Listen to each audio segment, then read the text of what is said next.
Hey folks, thank you for tuning in today. What's on the agenda? Like I mentioned in one of the previous videos, I'm in the process of cleaning the interior of the XK8, and previously I had the rear seats out. Now I have the center console out, more or less in its entirety. The reason for that is that I wanted to be able to get to these sort of edges and sort of be able to better clean these borderline contact points along the whole perimeter. So essentially I have everything out. Now, one thing I wanted to focus on in this video are the container for there's like a little storage area here, and the cigarette lighter, this sort of container, and the cup holder. But before I get there, I just wanted to share a brief story. Essentially, I've had the car for a few months, and I bought, not only that I bought the car sight unseen, but I bought it from the previous owner who was more than 3,000 kilometers away. I had never seen the car in person, and I had a rough understanding of what to expect, but yeah, could not inspect the vehicle prior to purchase. When the car arrived, and I saw it for the first time, I absolutely loved it. I thought this was the right choice. Looks great on the outside. As I approached the interior and I opened the driver's door, saw the interior, same feeling, same sort of positive emotion of happiness and joy. I felt, look, this looks cozy, looks comfy, it looks high-end for the year that the car was made, right? I mean, I'm comparing it, let's say, to a Ford Mustang of that era, which, if you look at the interior, for example, of that vehicle, it's entirely made out of plastic, right? So huge difference between, let's say, a Mustang of the early 2000s compared to the XK8. So I was super happy. Sat inside for the first time, adjusted my driver's seat. Everything felt great, wonderful driving position, comfortable. It just, everything fit perfectly.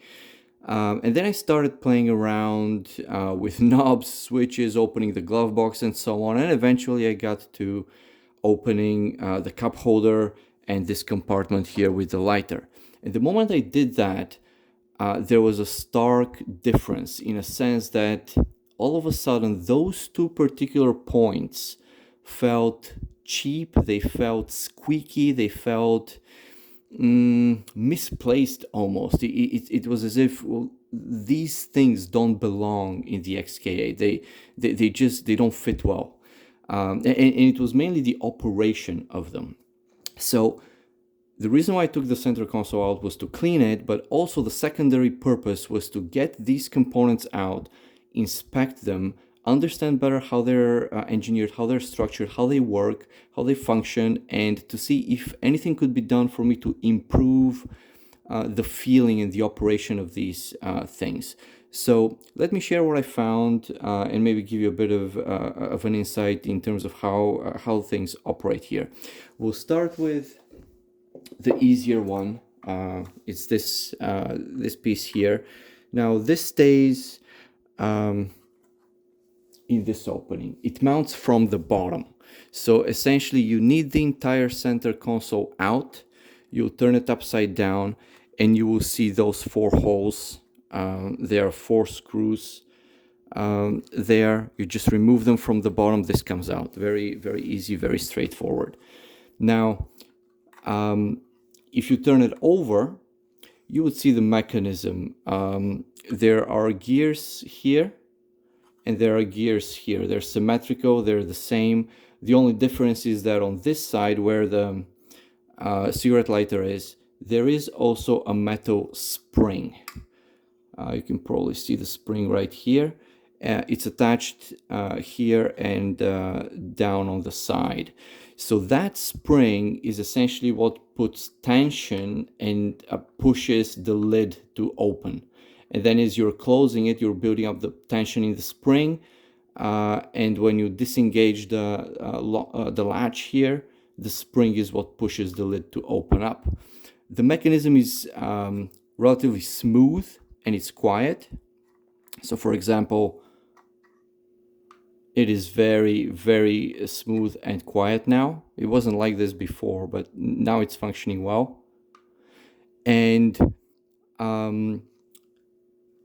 what I did here was, maybe let's talk about what I used to lubricate everything. So first, for both mechanisms, the cup holder and this piece here, there was no visible lubrication on any of the moving parts, which in a way makes sense because even though these parts are concealed, they are still exposed to dust and dirt sneaking in from the top as the car is being used. So, for example, if I grease this up with grease or let's say dielectric grease or any kind of grease, really, I would imagine a lot of debris and dirt and dust would start sticking to that grease, and then over time things will get actually worse. So there was no obvious evident lubrication, and I thought maybe it's a good idea to keep it that way.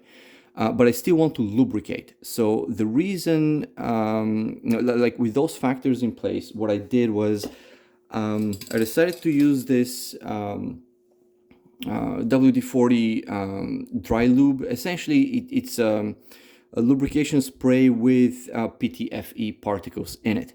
Now this dries to the touch. You spray it, it is wet, you leave it there for a while, it evaporates, it dries, but the lubrication to an extent stays with the components. Now ideally this is used for metal on metal contact, for metal parts, but it works okay for plastic as well. You're not soaking the plastic in it, you're just applying a thin film of it to the surface. So I've sprayed these moving parts with this several times.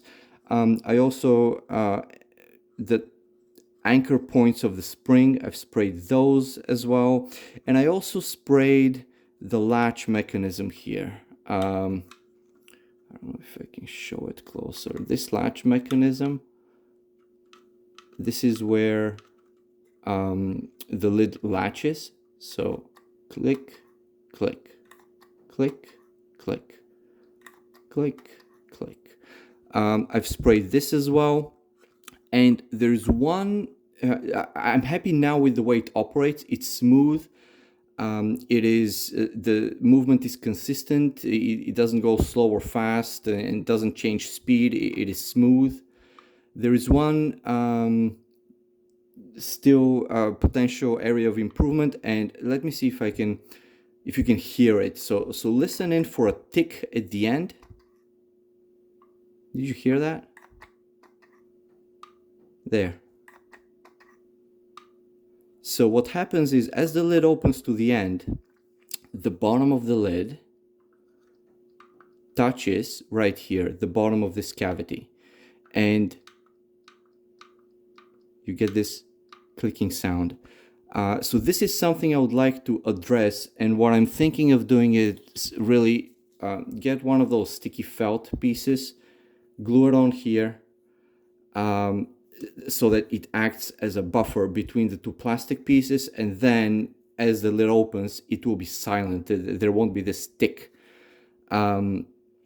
this audible sort of tick of plastic on plastic contact. And this plastic on plastic contact really is what leaves this sense of cheapness and subpar components in a way. So if we can avoid that, I think we get to a point where the car would just feel more premium, more modern or up to date. So that's more or less it about this component. Now this was the simpler one, and the one which you If you want to get access to it, you have to remove the entire center console. There are videos on how to do that on YouTube. I'm sure you can find them. I'm not going to go over the method of how to take this out of the car. Now, the other component, this is the more complex and potentially problematic one. Now, this resides in the armrest, right? It's sort of right here. To take this out, you don't need to take out the center console. You only need to take the armrest out. And the armrest, you have this piece at the bottom, and you have this here, and then you have two bolts, two screws that go in here. This slides in like so, and the lid goes on top. So really, to take the lid off, you can just remove those two screws or the two screws holding the lid itself to this metal piece, and the lid comes off. Once you have the lid off, essentially you have the cup holder with you as well.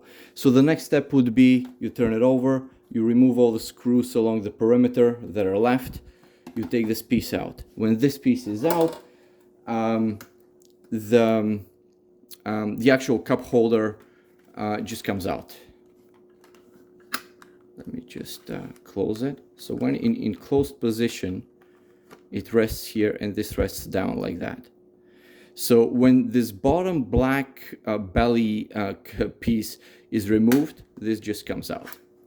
So now you can inspect it, you can clean it if it needs cleaning, you can lubricate it, and then you would reassemble. Now, for lubrication, I lubricated, there are a couple of metal pieces here. They push the spring, so I lubricated their attachment points. I've lubricated the spring. I've lubricated those gears and sort of plastic teeth here. Of course, I've lubricated the hinges themselves. You can see them from the top here, and you can see them from the bottom as well. I've lubricated this piece here from the bottom. I've lubricated this spring. I've also lubricated these sort of tightening mechanisms for the cups or the cans.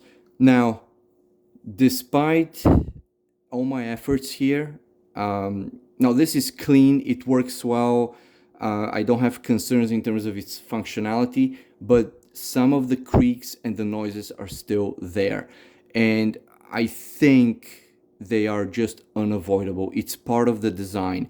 Many of the motions here are plastic on plastic contacts. It's just plastic sliding along plastic or turning into plastic. They're not metal. The only metal hinges really are down here. Everything else is more or less plastic on plastic. And what that causes is unavoidable squeaks. So for example, I don't know if the microphone will pick this up, but see, this is smooth. But as you get to the limit, you hear this? This is just the plastic slightly bending or pressing against other plastic, and the lubrication can't take care of that. It's just, you would hear it. So during the motion, this touches this plastic here, and then it touches the black piece, which stays like this, essentially. You see how it slides down? So there is this plastic on plastic rubbing and friction, and I don't think this is avoidable. It's just part of the design, and it will be there forever. It's a bit of an unfortunate thing, but it is what it is. So one more thing I could mention here is, as you have these components in your hands, you will notice there are screws in a lot of places. So for example, here on top, here on the bottom. This one doesn't have screws on the side, this one does. You would see a bunch of screws. Tighten them up in a sense that check them lightly. If they feel already tight, don't go any further, because all of these essentially go into plastic. You don't want to crack things or break things. But if a screw is visibly loose, you just snug it up, tighten it up a bit. I only had, out of all the screws, I only had one which was loose. It was clearly loose and it needed to be snug up a bit. Yeah, so that's the other thing you could do.